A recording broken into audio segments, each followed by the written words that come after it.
So after much kicking and screaming, Harvard's president Claudine Gay has resigned. For those that need a quick refresher, her and some other Ivy League presidents went in front of Capitol Hill, and they couldn't say calling for genocide on campus was hate speech. You know, the same campuses that if you use the wrong pronoun will get you kicked off. Of course, they have to say that it's okay to call for some forms of genocide because, you know, you got to call for white genocide and things like that. Would hate to get in trouble for that sort of stuff.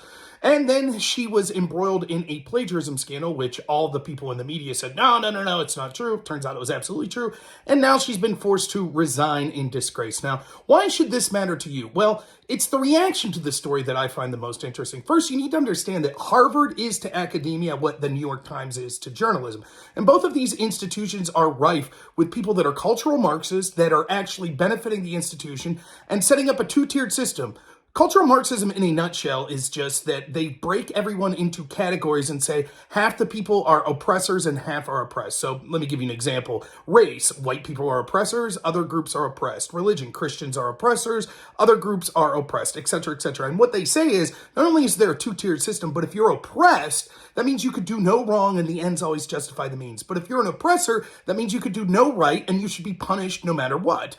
This is the exact same idea that we see bifurcated in our legal system, where conservatives, people that are surrounding Trump himself, populists, etc., are always treated as evil. The law needs to apply to them in the strictest sense. But then people that are pro-establishment, the Bidens, the Clintons, the people in the FBI, left-wingers, BLM, Antifa, etc., they're treated as easily as possible. Why? Because they're oppressed. Now, you might say, how does this make sense? Some of those institutions like the Biden, FBI, Hillary institutions, they seem to be very powerful. How are they oppressed? Well, that's the game that's played. It doesn't matter if you're actually oppressor or oppressed. The truth is almost all groups are simultaneously oppressors and oppressed at the same time.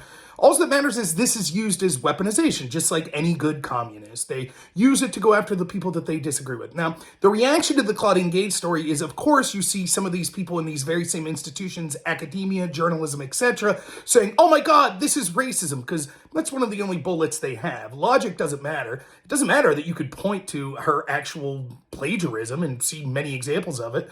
In fact, the whole reason that she was president in the first place is because of DEI initiatives, or cultural Marxists have put into action, because certainly her scholastic and scholarly endeavors doesn't seem to recommend the president of the most prestigious university in the country. She's only, I think, had 15 scholarly journals, which is pales in comparison to most people that are teaching at places like state schools or community colleges and things like that. So it really seems like she was put there because of sort of affirmative action in the first place. And then, of course, now that she's being forced to resign, people are saying, this is because of racism. So the reaction shows they gaslight you all the time. It doesn't matter if the proof's right there in front of you. Academia does this, journalism does this, all of these institutions, they'll tell you not to believe your eyes.